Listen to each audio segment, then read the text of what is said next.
তো হেল্ল' গাইছ, স্বাগতম জনাইছোঁ অন্য এটা ভিডিঅ'ৰ মাজলৈ।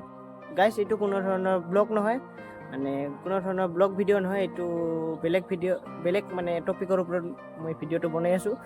মানে টপিকটো গমেই পাইছে গাইছ, কলকাতাৰ এজনী ছোৱালী বুলি ক'লে ভুলে হ'ব। ছোৱালী মানে মোৰ মাৰ বয়সৰ হয় সেইজন ছোৱালীজনী, তো বা বুলি কৈছোঁ। তো বাজনীৰ লগত ইমান ভয়ংকৰ মানে ইমান বেয়া ধৰণৰ কাম কৰি মাৰি পেলোৱা হ'ল।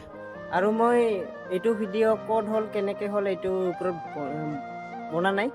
মানে ভিডিঅ'টো বনাৰ কাৰণ হ'ল ছোৱালীজনীক সোনকালে জাষ্টিচ পাব লাগে।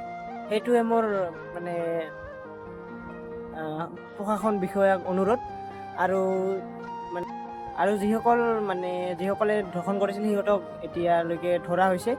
তো প্ৰশাসনক এইটোৱে অনুৰোধ যে যিমান কঠিন শাস্তি আছে সেইবোৰ দিয়ক, মানে যেন আৰু ওলাই আহি যেন সেইবোৰ কাম কৰিবলৈ সিহঁতে ভয় খায়। আৰু শাস্তিবোৰ ইণ্টাৰনেটতো দেখুৱাই দিব লাগে, মানে যেন এইবোৰ কৰিলে যেন মানে কোনোবাই কৰাৰ আগতে 10 বাৰ ভাবিছে যেন এনেকুৱা কৰিলে এনেকুৱা হ'ব। তো এইটোৱে মোৰ অনুৰোধ, যিমান আছে সিমান শাস্তি দিয়ক বাছ। আৰু গাইজ এটা কথা, আমাৰ গাঁৱৰ এজন ল'ৰা এক্সিডেণ্ট হৈছে, মানে আমাৰ লগৰে আছিল, মানে একেলগে শ্বৰ্ট ফিল্ম বনাইছিলোঁ। এতিয়া মানে কিমানত মানে ফাৰ্ষ্ট ছেমিষ্টাৰত পঢ়ি আছিল, মানে এডমিশ্যন কৰিছিল জাষ্ট। কিন্তু সেইদিনা মানে ৰবিবাৰে এক্সিডেণ্ট হৈছিল, মানে যোৱা ৰবিবাৰে। এতিয়ালৈকে মই ভিডিঅ' মানে দিয়া নাছিলোঁ, তাৰ কাৰণে মানে অলপমান মনটো বেয়া লাগি আছিল। আৰু আপোনালোকে যদি কিবা সহায় কৰিব বিচাৰে তো আপোনালোকে সহায় কৰিব পাৰে। এইখন স্কেনাৰখন আপোনালোকে চাই লওক, এইখনত আপোনালোকে কিমান পাৰে সিমান মানে সহায় কৰি দিয়ক গাইছ। বহুত মানে টকাৰ প্ৰয়োজন হৈ আছে। আৰু গাইছ, ইমান দিন ভিডিঅ' নবনোৱাৰ কাৰণ হ'ল এইটোৱে, মানে বহুত চিৰিয়াছ এক্সিডেণ্ট হয় এইটো।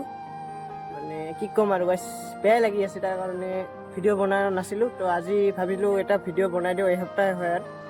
তো এইটোৱে ভিডিঅ'টো গাইছ, এইখিনি আছে মোৰ ক'ব লগা। মানে এইখিনিয়ে ভিডিঅ'টো বনাইছিলোঁ, তাৰ কাৰণে সৰু ভিডিঅ' হয়।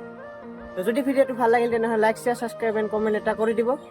তো গাইছ, মানে শাস্তি দিয়ক মানে সিহঁতক যিমান পাৰে সিমান। তো বাই গাইছ।